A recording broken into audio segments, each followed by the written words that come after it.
მე ვიყავი ის, ვინც პირველმა ტანგა ჩაიცვა და გარისკა ტელევიზიის საჯაროდ. ალო, გამარჯობა, გიტარის მასწავლებელი თქვენ ხარ, დიახ. არ მინდა შენი გაკვეთილები შედამპალო შენა. ცოლი ბევრჯერ ახსენე და მე არ ვიცი, მოიყვანე ანუ. არა, მე შინაბერად სიკვდილს არ ვაპირებდი, ახლა კი იცი შენე. ვფრო კომედიანტი გამარჯვებული ტროიტოსები ვარ. პირველად დაჟღერებ ახლა აქ ჩემთან, ხო? დიახ, ექსკლუზივი აი თქვენთან. ექსკლუზივი მაქვს მე. $1,000,000-იანი ექსკლუზივი გავაჟღერე ახლა თქვენთან. დღევანდელი ჩემი გადაცემის წარმოდგენია Bosch-ის ოფიციალური ონლაინ მაღაზია საქართველოში Bosch Tools G. შეიძინეთ Bosch-ის ორიგინალი ელექტროხელსაწყოები პირდაპირ მწარმოებლისგან. ხარისხი, რომელსაც ენდობით. გადაცემის პარტნიორია სამშენებლო კომპანია Monolith ჯგუფი. მწვანე საცხოვრებელი ქალაქის გულში თქვენთვის და თქვენი ოჯახისთვის. აქ შენი სახლია. მსახიობის, სცენარისტი, იუმორისტი თქვენ წარმოიდგინეთ წერალიც მიშა ანდღულაძე. წერალი ძალიან გადამეტებულია. პირველ რიგში მითხარი როგორ მოგწონს ჩემი სტუდია. იცი რომ მოვდიოდი, მეგონა რომ სადღაც ამერიკის კანიონში მოვდიოდი. სუკლდებია რაღაც ახალი უბანი, კარ საინტერესოა. ჩვენ რო ასეთ უბანში გავზრდილიყავით, სადაც გაქვს აუზი, ველობილიკი, სკვერი, რა ვიცი, ყველაფერი რო გაქვს ირგვლივ სახლის წინ. ალბათ ის გვექნება, ცოტათი მშვიდი ნერვები გვექნებოდა. არ გვექნებოდა რაღაც მცირე წიკები. მონოლითის მსგავს უბნებში ნელ-ნელა შემოდის ევროპა და ნელ-ნელა აქაც სიმკვიდრებს მსგავსი სტრესები ალბათ. ფუფუნებიდან გამოწვეული კი, აბა, ფუფუნებას თავის სტრესები აქვს. მე მაგით ვერთობი. ძირითადად ხოლმე ერთ-ერთი მიმართულებაა, მაქვს კომედიის რა ახალი სტრესები მოაქვს ფუფუნებას. როგორი ბავშვი იყავი? ამბობენ მავნე. ეს ცნობილი ფაქტია. ვიკიპედიაში რო ჩაწეროთ, მავნე ბავშვების ასეულში მე ვარ. ეს იუმორის მიმართ სიყვარული კი არა ნიჭი და უნარი თავიდანვე გქონდა? გამჩნევდნენ? კი, იყო. მცირე ასაკიდანვე სახლში ვართობდი ხალს. ხო.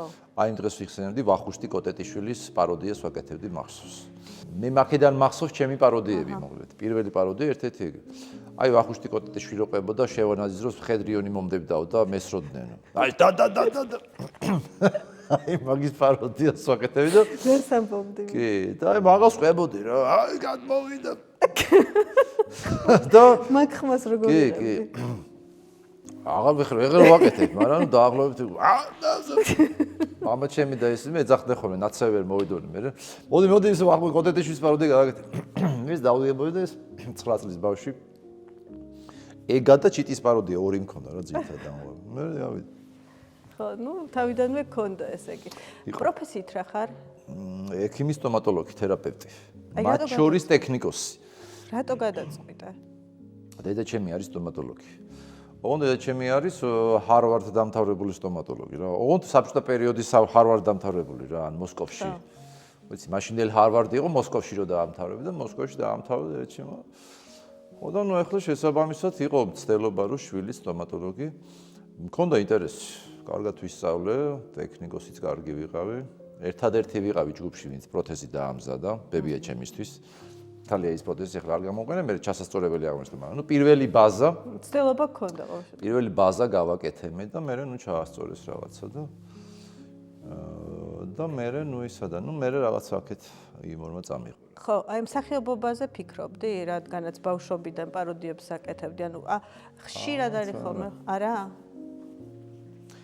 ფიქრობდი რომ ხატვარი მინდოდა გამოსულიყავი, ხატვა ძალიან მიყვარდა, ეხლაც მიყვარს. ბოლოს ჩემი ცოლი დავხატე და ცრემლები წამოვიდა. ისეთი ეფექტი ქონდა რომ ცრემლების კურცხალი რო დავინახე თვალებზე მივხვდი რომ როგორ დაუნახივა რა ისე კიდევში ხო და კიდევ შეიძლება თქო მცდელობა თქო. ხატვა მიყვარდა, ხატრობა მინდოდა რა. ხატვა და მუსიკა მიყვარდა, ეხლაც მიყვარს და მაგრამ ნუ დამჩა ეს მეორე იმად რა. ხო, ძალიან მალე შემოხვედი ამ ჟანრში და ამ სფეროში ზოგადად. და აი როგორ დაიწყო პირველად? ვინ აღმოგაჩინა? სკოლით დაიწყო რა, მანსანკანი დაიწყო სკოლაში, მე-5 კლასში. და იქიდან დაიწყო და უკვე პირველივე გამოსვლა კაი გაწარმოებული მქონდა. და მე ნენელა რა მე უკვე უნივერსიტეტში და მე უკვე დავით გოგიჩაიშვილის შოუ რო დაიწყო, აი აქედან უკვე და მე უკვე პროფესიად გექცა თან ამ ხო რა. მანსანკანიდანვე ვიცოდი რომ უკვე ეს სერიოზული საქმე იყო და ძალიან სერიოზულად ვეკიდებოდი. გააცინო ადამიანი არ არის ადვილი. პატირო ფურთულია თუ გააცინოდა, მე ვფიქრობ გააცინო. გააცინო პატირება ადვილია ბევრად. პატირებას ცი არის, პატირებას აქვს მარტივი სტანდარტები, ტრაგიზმსაც მარტივი სტანდარტები. სენტიმენტებსაც აქვს სტანდარტები, რომელიც ჩვენ ვიცით რა. აი მარტივად რო ვთქვათ, როგორ ავატიროთ ადამიანი, შეგვიძლია ვკითხოთ, სად ცხოვრობს. ყველაზე საყვარელი ადამიანი ვინ არის მისთვის და რა მუსიკა უყვარს. და ეს სამი კომპონენტი შეგვიძლია ერთმანეთს შეუთანხმოთ და ავატიროთ რა. აი მუსიკაზე ტირის ხოლმე ხალხი რაღაცა. ზოგი კომენტარებში ტირის, აი მე რამდენი ვიტირი ამ მუსიკას. კი. ატირე მარტივი გაცინება ბევრად რთული საქმეა, იმიტომ არის შენ ადამიანის ემოციურობა რა აზე არის ესეთ რეაქციული რა. თან რეაქციული როგორი? სიცილის რეაქცია რომ მოხდეს თორე რეაქციას რაღაცას გაძლევს. დიდი ნაწილი ადამიანებს ახლა იუმორის გზნობა მე ჩემი აზრით ადამიანებს დედამიწაზე ძალიან მცირე ნაწილს აქვს. ანუ რეალურად იუმორის გზნობა არ არის შენ შეძლო სიცილი რაღაცაზე. იუმორის გზნობა არის რეალობას რამდენად სწორად აღიქვა. გაცინება ბევრად რთული ამბავია. იმიტომ რომ მე ახლა ლოს-ანჯელესში მქონდა შემთხვევა, ორი კონცერტი მქონდა, ერთი და იგივე პროგრამა მქონდა. ერთ დღეს იყო ხორხოცი, მეორე დღეს იჯდნენ თითქოს თეატრში იყვნენ ჩემი რაღაცა 90 წლის ბენეფისს უყურებდნენ. ხო, ეს აი ხო ისინი და თვით მეგონა რომ ვარ 90 წლის და ბენეფისი მაქვს. აი ესე უყურებდნენ. იცი როგორ თან ინტერესით. განი უინტერესო ის კი არ იყო რა კაცო არ მოგწონს. აი ეს და მაგ დროს мотиваციას კარგავ? არა, არ კარგავ, უბრალოდ უკვე გამოცდილი მაქვს, რომ აუცილებლად უნდა ვუპოვო. ბოლოს მაქვს ხოლმე, ნუ სასიკვდილო ნომერი რა, ამ დროს ისე მაქვს ხოლმე. ბოლოს გიტირებთ ყოფას. როგორც კი ლენკას კაბას რო გადაიცავ და მე უკვე აბა ერთი რო წამოგაგდებს საცეკავოდ, მე რასიზად, მე უკვე სხვა გზა არჩება, რომ რა თქმა უნდა ხორხოცი მიწმა რა. მაგისე დილა და დონადი უნამაზე სიტუალები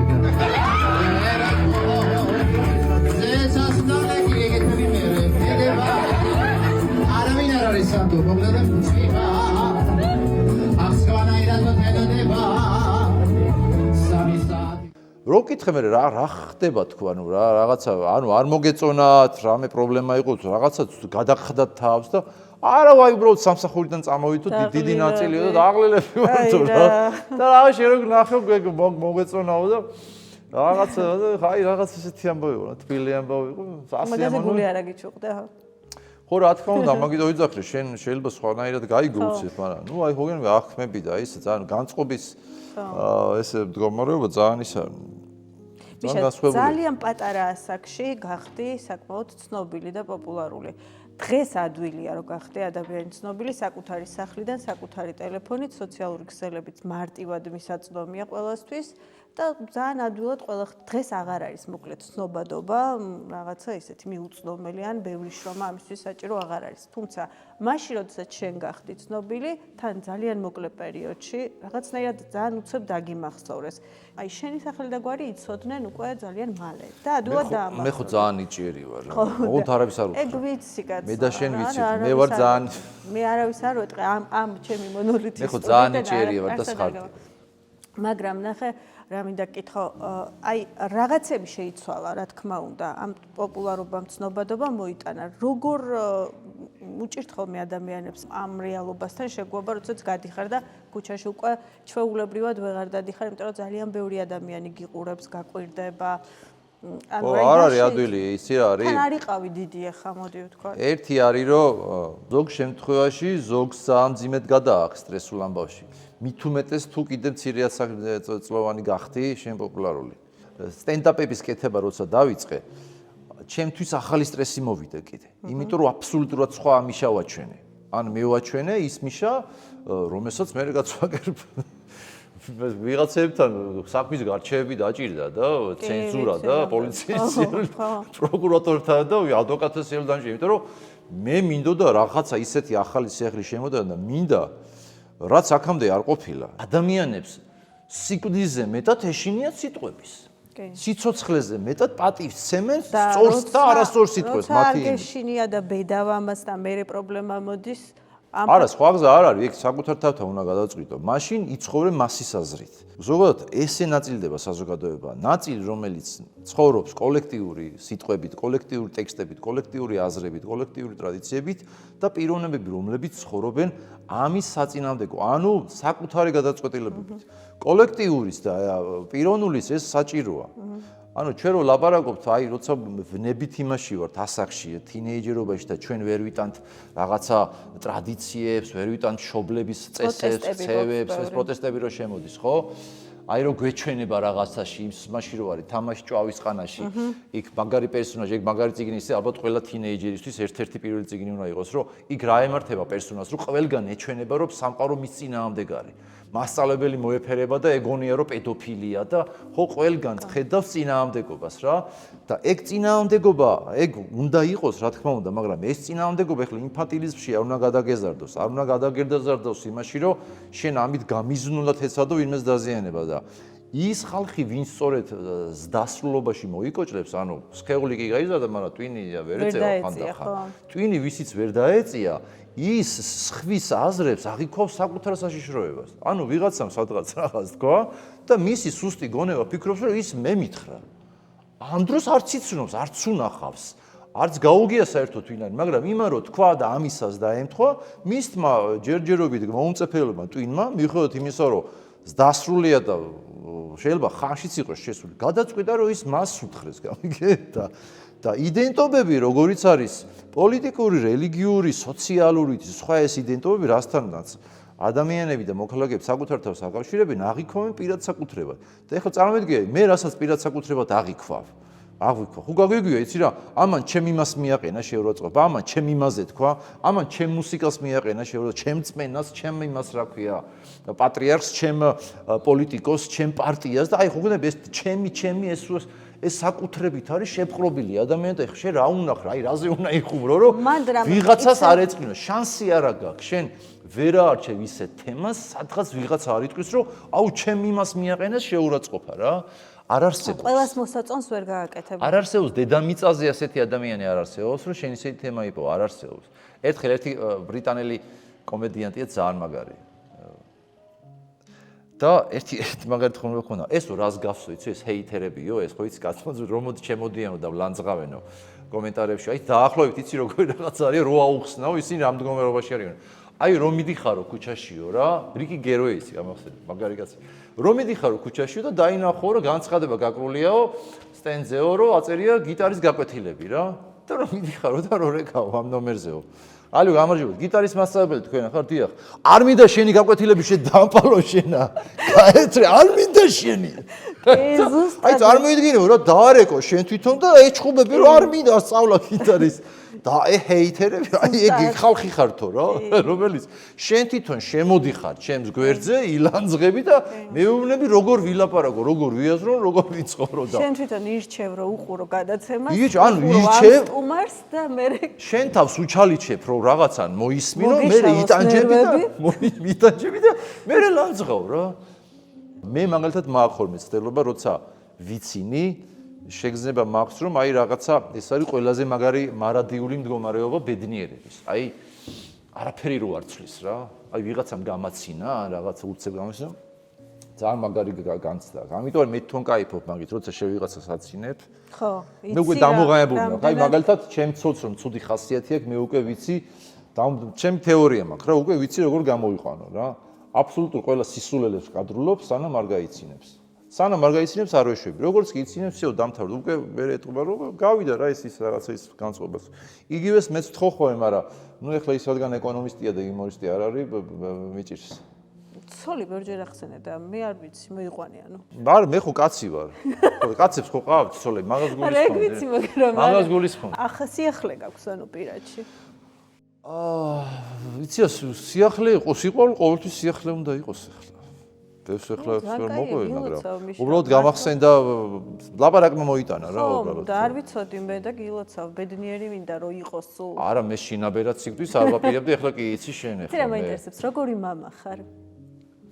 ეხლა საკმაოდ დიდი. მე ვფიქრობ, რომ ძალიან მაგარი მამა ვარ. ეხლა კითხვა ხომ იცი, მე ალბათ ისეთი არანაირ თავდაბლობა უმაგრესი მამა ვარ. ჩემი აზრით თან ახლა ისეთ ასაკშია უკვე ძალიან რომ კარგი მეგობრობაში უნდა იყოს გადაზრდილი, ხო, ეს ურთიერთობა თქვა. კი. რა ვიცი, მე ძალიან მარტივია განსაზღვროს შოველა. გავს ისე იუმორის კი, ძალიან ნიჭის მხრივ. მაგრად ისეთი ხადაობს, რომ მაგრად, ჩემი აზრით მაგრად. ნუ ჩემი სეფას შვება მაგის მაგარიაც. პერსონაჟებს აქ მე პერსონაჟებში შესაბამისად ხო, ეხლა მე ვარ თოფაკეთ. ზოგადად შენი გაცინება ადვილია? კი, რაც ყველა ადამიანის გაცინება ადვილია, გავიჩი. არ ქონია რამე შემთხვევა ვიღაცამ გადაწყვიტა რომ იხუმროს და არ გამოვიდა ისე კარგად და უხერხულობისგან ჩემთან? ხო. კი, ეგ არის ხოლმე. აუ ძალიან საყვარლები არიან ხოლმე ამ დროს. ერთხელ იყო რაღაც სასტუმროში შევედი ბათუმში იყო და აუ ძალიან კაი სასტუმრო რაღაც და რაღაცა გამეხუმრა ეს ისა ოპერატორი თუ რაღაც.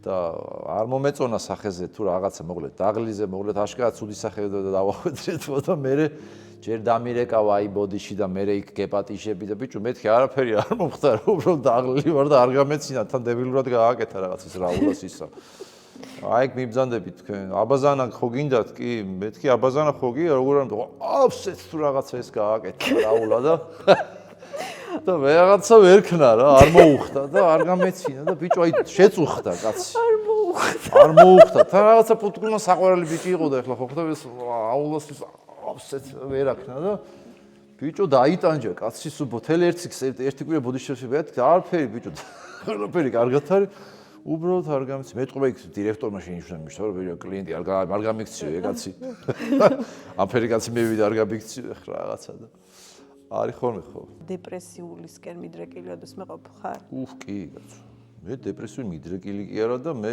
ვღადაობ ხოლმე ხანდახან თუ არ ვიცი ჩემი ესეთი დასკვნა გამივიდა რომ კომედიანტები არიან გამარჯვებული ტრაგიკოსები ზოგი ვერ იმარჯვებს მაგრამ მე ვფიქრობ რომ კომედიანტები გამარჯვებული ტრაგიკოსები ვარ არაფერს აზრი აღარ აქვს ესეთი ფიქრები გქონია კი გაცო ბევრად ძიმე ფიქრებიც ქონია და ის მე იცი რა იმან იცის რა ქვია ტვინმა იცის გადაწვა ხანდახან ის ხა ტელევიზიის მოგეხსენა აუ საშინელი ის ხო უძილობა გადაავა და მე ამ სიგარეტს ყავას ვეღარ იგებ ეს სიგარეტსაც არ ეწევი თან ვარჯიშობ თან ყავა დილას აი მე მახსოვს 5 შაბათს იყო ხოლმე ვანო შოუს წერა მონოლოგის წერა 5 შაბათამდე ხოლმე ძლივს მივატანდი ხოლმე სულს აი ეს მეძინებოდა სულ გამოს აი ესე იგი იშვიათად მახსოვს ტელევიზიის პერიოდში რომ მე არ მეძინებოდა და კარგად მიკვირდა ხოლმე რომ რა კაია რომ არ მეძინებ ძირითადად წლები მე ავატარებდი აი სულ ამ სტრესში სულ მეძინება სულ აღზნებული სულ გაღიზიანება სულ ჩქარა დადიხარ მანქანით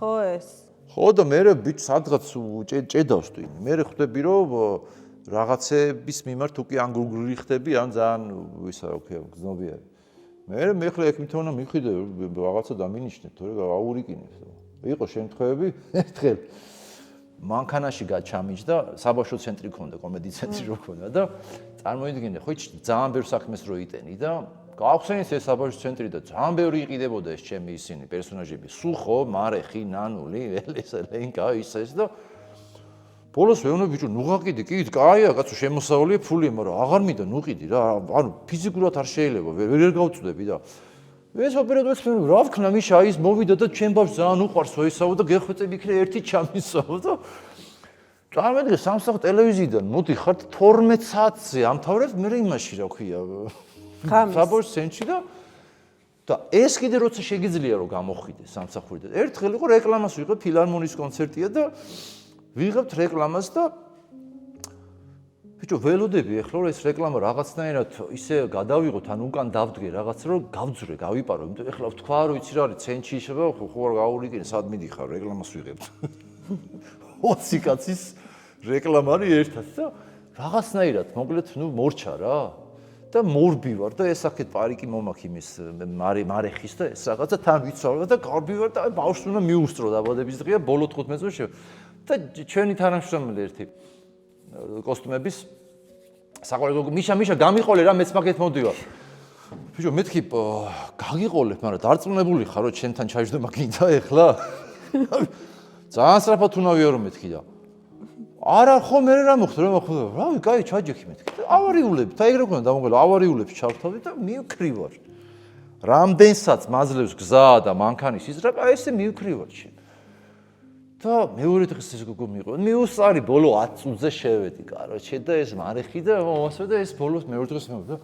ესე კაროჩე ხო ვიჯექი შენ მანქანაში და ვლოცულობდიო ბოლოს რომ ნეტავ პატრულმა გააჩეროსო ჩემ და აი გეხვეწები ღმერთო პატრულს გააჩერებინე ეს ხო გითხარი მეთქი ავარიული ღვედი გაიკეთე ავარიული და მივდივარ და ჩეულება ბოლაში ვარ და მე ეხლა გაურიკინებ ამას არ შეიძლება twin-ის ასე დატვირთო რა და ეხლა სტრესი კი არა ის გექნება აი ეხლა ბოლოს პროექტები რომ დაგვიხურეს ტელევიზიაში ო გავბრალდით ხალხი ბოლოს ვეუბნები რომ ხალხო რა ასეო მადლობას ვეტყვით იმ კაცს აი ეხლა ვისწავლეთ ძილი ძალიან ბედნიერიო რა გაიყოფილა სანამ ხარ დაქირავებული საინტერესოა და მე შე როცა გახდები დამქირავებელი ეს იმას ნიშნავს რომ რაღაც ეტაპზე გახვედი უკვე რა შენც უკვე აგერ შენს დაქირავებელი უკვე დამქირავებელი ხარ ეგ ყველაზე მაგარი ნაბიჯია მე ფიქრობ კარიერულ საქმეში ზოგადად ძალიან ბევრი ტიპაჟი ყავს შექმნილი ყველაზე მეტად გამორჩეულად ყავს ვინმე რომელიც გიყვარს ქალები მომწონს რა ჯერ კაცისთვის ქალის როლი ძალიან გასართობია ერთ-ერთი პირველი ყავი თუ ერთადერთი არ ვიცი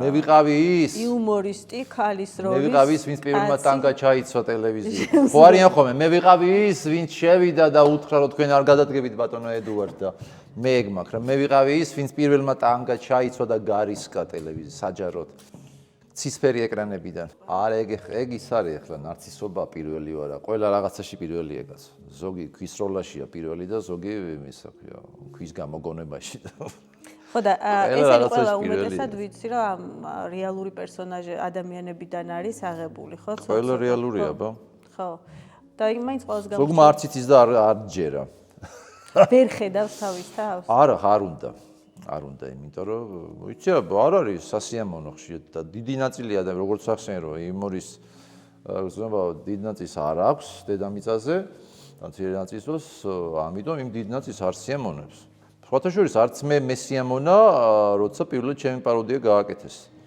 ჩემი შვილი აკეთებს და ამიკო აკეთებს და ჩუხარაცი ყველას პაროდიას სასწაული პაროდიებს აკეთებდა და რო ვაკვირდებოდი სადღაც ეგ უსიამოვნება შემოდის რატო იცი შენ არ იცოდი რომ შენ ეს სისუსტე ქონდა რაღაც ეს თვისების და რაღაცა აი შენი თავით გარედან დაგანახეს რაღაცა გეხამუშება იმიტომ რომ უცხოა თვითკრიტიკული ხარ რა თქმა უნდა ეხლა აბა თვითკრიტიკული რო არ იყო იუმორისტი მაშინ არ ხდია კომედიანტი მაშინ აფერისტი ხარ და მაგრამ მაინც რო ხარ დაგეხმარება იმაში რომ დაინახო არა ო აბა რა კი კომედიანტო მაგას ვქია რომ პირველი შენ თავზე უნდა გადავიდე ყველაზე კრიტიკული და ყველაზე მწარეთ უნდა ეხუმრო და დასცინო შენ თავს. თუ ამაზე დათანხმდები შენ თავთან, ეს შეგიძლია თქვა რომ მაშინ სწორად ფიქრობ, სწორი მიდგომაა თორე სხვა შემთხვევაში. არა, ეს უსიამოვნება შემოდის მაინც, იმიტომ რომ შენ არ იცოდით რომ ეს თვისება შენ გჭირდა, ანუ შენ თუ ესეთი სიყავი. და უცხოა გამეგე და უცხოსი ადამიანს ეშინია, შიშს რა იწოს უცხო რაღაცა. მით უმეტეს ეს უცხო თუ შენ ხარ, არ მოგწონს, მაგრამ თუ დაფიქრდები მე პირიქით მადლობელი უნდა იყო იმ ადამიანის, იმიტომ რომ გაჩვენა ისეთი რაღაც, რაც შენ შეგიძლია ან გამოასრულო, ან პირიქით გააძლიერო, იმიტომ რომ კაი თვისების პაროდია შეგიძლია შენ ნახო შენ თავზე. ანუ ყველა თვისების პაროდია შეიძლება ნახო და პირიქით თუ რაღაც უნდა ეხვეწო ხალხს, რომ პაროდია გამიკეთე. მე მასწავლებელი მყავდა სკოლაში. აბა გამიკეთე, მე გამაკეთე. ქიმიის მასწავლებელი ვარ. გამოვიდა ხოლმე და ამა მე როგორი უსწორდებოდა იმას. ხო, ერთობოდა. ო ეს მასწავლებლების პაროდიას ის ქონდა რამის შეტენილი სამსახური. აბა მაბეთ ჩაშლა თუნდათ გაკვეთილის და მიზახ გოგოები ატეხავდნენ. აუ მიშა ეს გააკეთე რა და ვის აკეთებს ვის აი იმას დირექტორს და მე ისე რომ ფიზიკურად რომ გითხო ყველაზე ახალგაზრდა ახლა ვარ. ისეთი ტემპი მაქვს რაღაც ცხოვრების აგრეთვე და ფიზიკულის რომ არ მუდმივად დისციპლინა მაქვს რომ რაღაცა დროული ვარჯიში დროული ნაკლების სკროლვა მეტი ისა და პირიქით ანუ საშუალებაც არ მაქვს პრინციპში რომ ეს მოვდუნდეთ რაღაცა და არა პირიქით ძალიან მე ის არის რა ქვია რაღაცები ისე კარგად დაალაგდა რომ ნუ ეს საკუთარ თავის დირექტორობა ძალიან მომწონს რა ნუ მოკლედ ძვირი დამიჯდა თავისუფლება და კიდევ ძვირი მიჯდება მაგრამ სამაგერად ისეთი საჩუქრები მოაქვს მე ამ საკუთარ თავის შენთვის რომ გეწოდინებე კი ეგ შეგრძნება შენ რომ ნუ ძალიან მაგარია ძალიან გინდა ჩავიდეთ კიდე სიღრმეში აი წუთი ჩავდივარ აი ჩავედი მეტი ხო შიშები რისი გაქვს არა ბევრი რაღაც მეშინია გას შიშებს რა დალევს ერთი პერიოდი კი არა გას გაიხსნის პერიოდი აი ეს სცენაზე შიში ბიჭო ძალიან გამიჭირდა ამ სცენის შიშის შფოთვის დაძლევა რა უბედურება არ ვიცი სულ სადღაც გეჩქარებოდა, სულ ესეთი იყავის. სულ სადღაც. ხო, და ეგ იყო ის სტრესის ამბავი, მე უკვე ვეღარ იგებ მართლა გეჩქარება თუ უკვე რაღაცა იმაში ხარ, მაგზნებული ხარ. ეხლა ცოტა მაქროვი დავწყდი, მაგრამ ისედაც ხო ეგ ტემპერამენტიც არის ეხლა. გურული ტემპერამენტის ამბავია, რომ სულ რაღაცა მე მიჭირს მის დროსაც, ლაპარაკის დროსაც მიჭირს რაღაცა შვიდი საუბარეს. ყოფილა შემთხვევა რომ გამოგიგონები, აუღონდ თავიდან ბოლომდე შენ გამოიგონე პერსონაჟი და მე ეს ადამიანი რეალურად ნახე, აღმოაჩინე რომ ყოფილი. შენი ფანტაზიის ნაყოფი, ხო? პირიქით თუ ყოფილა. კი, ოღონდ პირიქით აღარ გამოდის. აი მაგალითად ლენკა პირიქითი ამბავი არის. ლენკას პერსონაჟი არსებობს, იცის, ან ბევრი ქალბატონია ეგეთი ქალია, ვისაც გააქვს ლენკა. მაგრამ ნუ აღმოჩნდა რომ მე ნუ ის იყო რა. და მერთხე შენიშნოს მოცა, რა გინდა რაც დამდებო. რა შემაწუხეო. და პირიქით აღმოჩნდა, მოვიფიქრე რაღაცა და მე ნუ დაემთხა. ხანდახან არის თავში არის და მე თვითონ აგდებს ტვენი რა, რაღაცას უკავშირებს და ეხლა მოდი მომიყევი შენს წიგნზეც, რომელიც რამდენიმე წლის წინ დაწერე, ხო? ხო, პირველი 2020-ში გამოვიდა. ეხლა ამასაც ველოდები რა ხits, რა ვიცი, რა ის. სადგაქვს უკვე ყველაფერი? კი, ესეც გაგზავნილია და ველოდები. გამოხმაურება როგორ იყო, მოლოდინები იყო რაღაცა? მე ველოდებოდი უფრო მეც, მაგრამ ნუ არა. იცი რა არის, რა წიგნი, რადგან რელიგიურ კრიმინალზეა. ფანატიკოსებს კითხვა არ უყვართ მოკლედ.